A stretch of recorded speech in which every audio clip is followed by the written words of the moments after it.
যে আমল করার কারণে নবীজি হযরত বেলাল রাদিয়াল্লাহু তাআলা আনহুর পায়ের জুতার আওয়াজ আরশে গিয়ে শুনতে পেয়েছে। দলিল সহিহ বুখারী 1098 নম্বর হাদিস। রাসূল আকরাম সাল্লাল্লাহু আলাইহি সাল্লাম বেলাল রাদিয়াল্লাহু তাআলা আনহুকে বললেন, বেলাল, আমি তোমার কাছে একটা বিষয় জানতে চাই।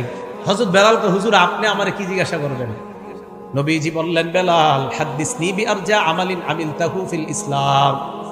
বেলাল, এমন কি আমল তুমি করো আশাব্যঞ্জক আমল, এই আমলের ব্যাপারটা তোমার কাছে জানতে চাই।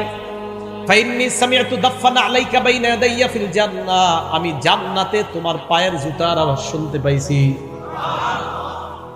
তুমি কি আমল করো যে আমলের কারণে তোমার পায়ের জুতার আওয়াজ আমি জান্নাতে শুনতে পাইছি?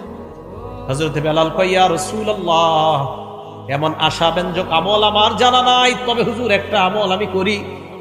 গায়রা আন্নী লাম আতাতাহহার বিতুহুরিন ফি সাআতি লাইলিন আও নাহার, দিনে এবং রাতে যখনই আমি ওযু করি, ওযু করার সাথে সাথে ইল্লা সাল্লাইতু মা কুতিবালি আন উসাল্লিয়া, আমারে আল্লাহ যত পরিমাণ তৌফিক দেয় এই পরিমাণ নামাজ আমি আদায় করি। আল্লাহ নবী কয়, বেলাল, তোমার এই আমলের কারণে তোমার পায়ের জুতার আওয়াজ আমি নবী জান্নাত থেকে শুনতে পাইলাম।